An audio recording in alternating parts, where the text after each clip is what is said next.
sœurs dans le Christ, bonjour. Loué soit Jésus-Christ. Aujourd'hui, nous allons méditer sur la confiance dans le Seigneur. Bien chers frères, nous allons prendre deux phrases dans les évangiles.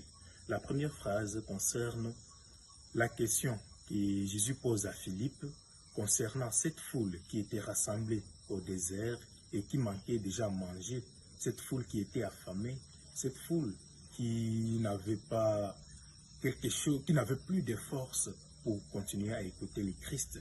Jésus pose la question à Philippe dans Jean 6 au verset 5 en lui demandant où pourrions-nous acheter du pain pour qu'ils aient à manger?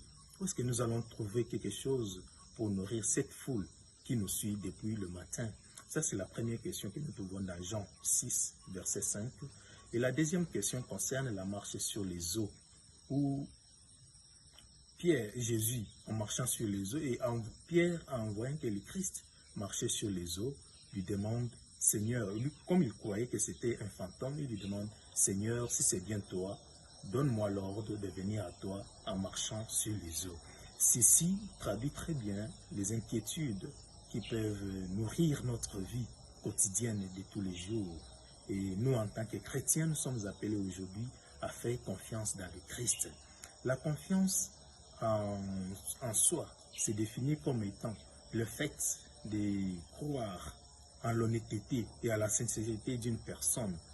Faire confiance au Christ aujourd'hui nous amène à trois mouvements dans les deux phrases ou dans les deux expressions, dans les deux versets que nous avons à énoncer dès le départ. Le premier mouvement consiste à nous émouvoir devant la foule qui est affamée devant lui, qui est semblable aux brebis. Nous les trouvons dans Jean au chapitre 6, verset 5. Et le deuxième mouvement que nous allons, que nous pouvons évoquer dans ces deux phrases qui consistent à faire confiance au Christ, le deuxième mouvement consiste à reconnaître que le Christ compte pour nous apporter son amour à tous ces gens qui étaient rassemblés au désert, qui les suivaient depuis longtemps et qui étaient déjà affamés. Et le troisième mouvement est de savoir que nous mettre constamment en marche, car il s'agit de quelque chose qui va au-delà de nos pensées, qui va au-delà de nos forces. Comme nous pouvons bien le remarquer dans l'épisode de la marche sur les eaux, Pierre était tellement agité, avait tellement peur en marchant sur les eaux. Comme il ne faisait pas confiance, il pensait d'abord que c'était un fantôme qui marchait sur les eaux, parce qu'on ne pouvait pas s'imaginer un homme normal marcher sur les eaux. Ceci traduit très bien l'inquiétude que Pierre avait en lui. Voilà pourquoi il pose la question, Seigneur, si c'est bien toi, donne-moi l'ordre de venir à toi en marchant sur les eaux. Et ceci montre très bien l'inquiétude que Pierre avait en lui. Maintenant, le Christ, en attendant le Christ qui lui dit viens, c'est le Christ qui l'invite maintenant à lui faire confiance. Faire confiance au Christ, lui donner la direction de sa vie.